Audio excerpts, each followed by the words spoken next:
Alam mo, sabi ng anak ko, may saan po ang punta mo? Hindi, meron akong ano ngayon sa lab ko. Sama ako. Hindi ka pwede, may cancer ka ba? Sabi nga nila, food brings people together. Kaya naman sinurpresa ng aming team ang isa nating Wonder Warriors sa isang espesyal na lunch out para makaiwas sa stress at makipagkwentuhan. From Love, Hope, Dream, this is Art of Connection. I'm Elizabeth Berinato. I stage 1 na breast cancer for 3 years. Nung araw kasi, ang asawa ko, mahilig magluto ng mga masasarap na pagkain. Lahat ng masarap. So, ano nangyari? Ay, ito ang nangyari. Hindi mo inaasahan na darating pala ang time na magkakaroon ka pala ng karamdaman. Which, siyempre, sa umpisa medyo malulungkot ka. Pero kung sa dami ng aking mga kaibigan na mayroong cancer, at ang kanila namang buhay ay talagang hanggang tumantay, buhay pa sila. Hindi ako natakot. Ang ginawa ko, enjoy life. Enjoy life! At dahil dumating na ang ating pagkain, enjoy food naman. Healthy pero masarap pa din. At dahil dyan, mas kilalanin natin ang ating photographer to the presidents. Nung araw kasi nagturo ako. Ngayon, dahil nga napangasawa ko isang accountant, pinatigil niya ako. Dahil gusto nga niya, laging puro negosyo, negosyo. Siyempre, bilang asawa, sunod ka, at para naman din sa kabutihan namin, di ba? Para ma-achieve namin yung mga gusto naming ipundar. Naipundar naman lahat ang gusto. Pero in return, sakit. Pero kasi nung mawala siya, wala pa akong cancer. Ang nakakalungkot din nung wala na siya, tsaka ako nagkat. Mahirap. Kasi nung buhay siya, nung time na may sakit ako sa heart, nandiyan siya lahat. Siyempre, nung mawala siya ng may sakit ako, mahirap. Pero mabuti na lang, meron ako isang kapatid, pinakapanganay namin, na talagang siya lahat ang naging kaagapay ko sa lahat. Ako malulungkot. Sabi ko, hindi naman ganun kahirap yung nararamdaman ko. Sabi ko sa kanya. Pero sa totoo lang, yung pain, talagang mahirap.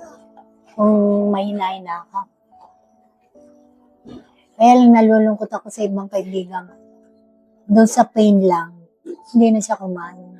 Talagang darating sa iyo yung time na wala kang ganang kumain, nangihina. Talagang, pero hindi ang mindset ko, di ayaw, wala akong gana kumain. Bili ako mga prutas. Umanap pa akong pagkain magugustuhan ng bibig ko. Hindi man ako makakain ng mga ganyan. Pero sinasabi, Lord, pakainin naman ako kung malaya na Talagang gumagawa lahat ako ng dahil. Kailangan kumain ko. Kasi kung hindi mo gagawin yun, manghihina ka at sa susunod na chemo, hindi ka makikimo kung mababa ang ang dugo mo. Hindi ka tataas ang kreya mo, hindi. Sa meron ka naging side effect sa hemoglobin, sa kaya kailangan, gawin mo lahat ng paraan din para makakain ka. Nagiging maingat lang ako dahil, di ba nga sabi sa'yo na open heart ako mula na. Pero talaga yung pagsali ng dugo, you have to buy. Bibili ka talaga sa dugo. Walang libre sa dugo. Kaya lang pagka sinalinang ka ng dugo, sa naranasan ko, para ako na-stroke. titingnan kung kamatch mo yung dugo. Para ako na-stroke. Hindi ako makatulog na sinasabi nila at makakatulog. Hindi. Nabubulol ako. Talaga parang. Sabi ko sa nurse nung bandang huli, "Nurse, baka naman pwede mong bawasin yung ilalagay mong gamot." Talagang binulungan ko. Ayun, kaya medyo na ano ko. Kasi pag first timer, di mo pa alam, di ba, yung gagawin sa'yo. Doon, pag naranasan mo na at paulit-ulit, doon ako nag-record. Ang hirap. Sa PET scan, mula ulo hanggang talampakan. 2 oras, walang lalaw. Read ka. Ano, basta ang mindset ko. Pagpasok ko, Lord, kasama kita, ha? Kaya ko to. Yun ang mindset ko. Pag sinabing walang hihinga, hingang malalim, pigil. Talagang kailangan ma-perfect mo. Eh kung di, baka lang maging bakit ang result. Talagang kinaya ko lang. Ang hirap magkasakit. Kaya ako talagang sa mga kapatid, mga pamangkin, nagsishare ako sa kanila. Para maging, pati sa kinakain, mga apo ko, mga bata pa. Gusto mo yan? Gagawin ko. Eto, bubuksan ko yung lamit ko. Gusto mo maging ganito? Siyempre, kita nila may tayo. Ay, ayoko po niyan. O kaya lumaki sila, hindi sila kumakain ng mga taba. O kumakain sila ng mga karne, baboy lang. Pero yung mga taba, lamang loob, iwas ka.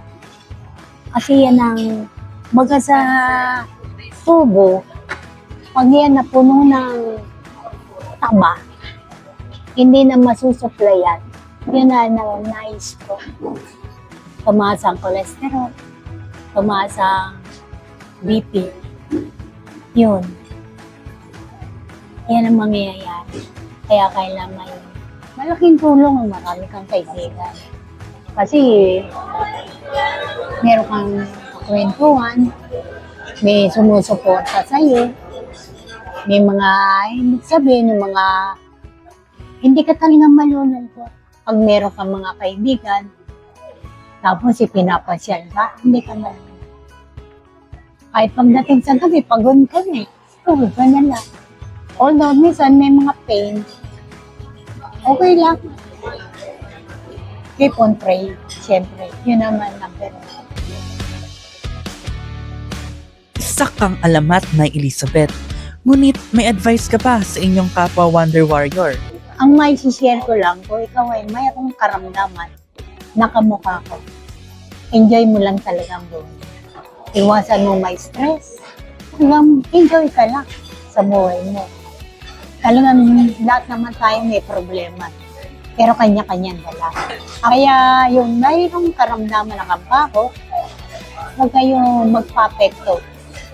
Lalo na sa mga asawa niyong pasaway. Yun lang.